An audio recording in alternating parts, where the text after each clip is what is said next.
watching. Subscribe.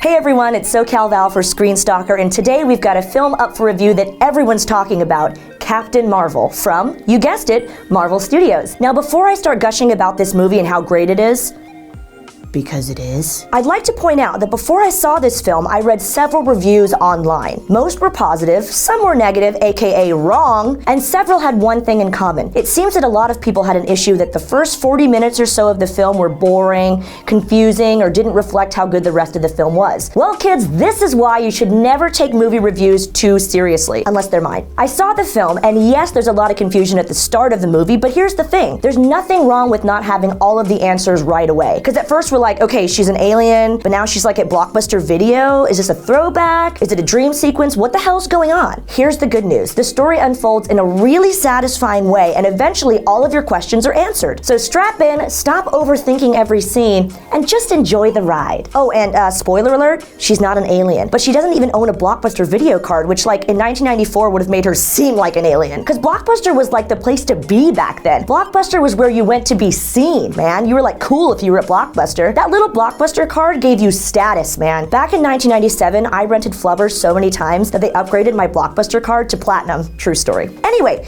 back to Captain Marvel. I won't give the entire plot line away, but I will say that our female lead, Brie Larson, brings so much charm and wit to the character of Carol Danvers. To be honest, I wasn't sure what to expect from her. I was kind of worried she'd play it too girl next door sweet or play the character too tough when in superhero mode. But what she does is bring a perfect harmonious balance to the role, remaining likable throughout the entire film. She's flawed and vulnerable as a human, but still badass enough to be a superhero. She's grounded, but fully capable to take on evil space invaders. And that's not an easy look to pull off, people. She's got layers. I mean, thank God she did a good job, because I was worried that Brie would be cheesy.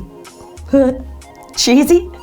Come on! Starring opposite Brie Larson is one of Hollywood's most beloved actors of all time, Samuel L. Jackson. I think you'll be pleasantly surprised at how much screen time he gets in this movie. We see a softer side of Nick Fury here, as this is set in a pre-Avengers world and Fury is relatively new to S.H.I.E.L.D. Also, given the timeline, we get to see a return of Agent Coulson. I love him so much! He's just the sweetest, cuddliest little agent ever. It's so great to see him back in the mix, you know, before he, The film also stars Jude Law, who plays a character that we know all too well. He does a flawless job of convincing us that he's this smart, charming British dude, and then BAM! He turns out to be a manipulative psycho. Pfft, if I had a nickel every time that happened to me, I'd have 11 nickels. I can't say his heel turn was much of a shock to me because Jude Law is always bad news. He's always the smarmy villain that you never saw coming, but can we blame him? I mean, you can't be that pretty and use your looks for good, right? Where's the fun in that? Captain Marvel features an intergalactic war between the Krees and the Skrulls. While the Krees are relatively normal looking, with the exception of Jude Law, who, as I mentioned earlier, is like next level pretty, the Skrulls are a less appealing species. They're not exactly easy on the eyes, but that's not really the worst part. You see, there was one teeny tiny problem I had with the leader of the Skrulls, Talos. Now listen, I can get on board with the whole angry green elf sort of look. I mean, I can even believe that they're shapeshifters, twitching host bodies every 3 minutes, but like, why does Talos have a Cockney accent? Is he like Australian or something? Where and why does that make any sense ever? He's supposed to be intimidating and they make the dude sound like a chimney sweep. Out of every accent in the world, that's the one they go with? I mean, I just can't. He's like a Klingon Dick Van Dyke and it's just weird and no. Ugh.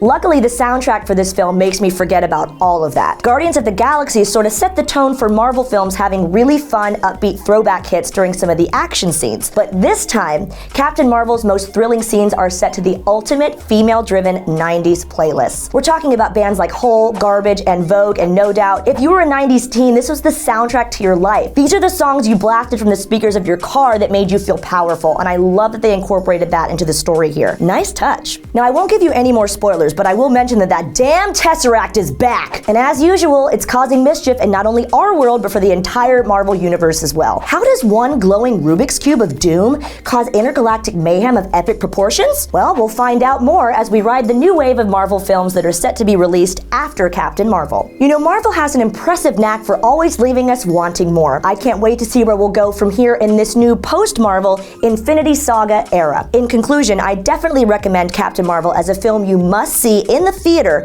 to get the full magical cinematic experience. With all its flash and flare, the ending message of Captain Marvel is that human resilience is unmatched, and that finding yourself is often the most arduous journey of all. Oh, and the other lesson here?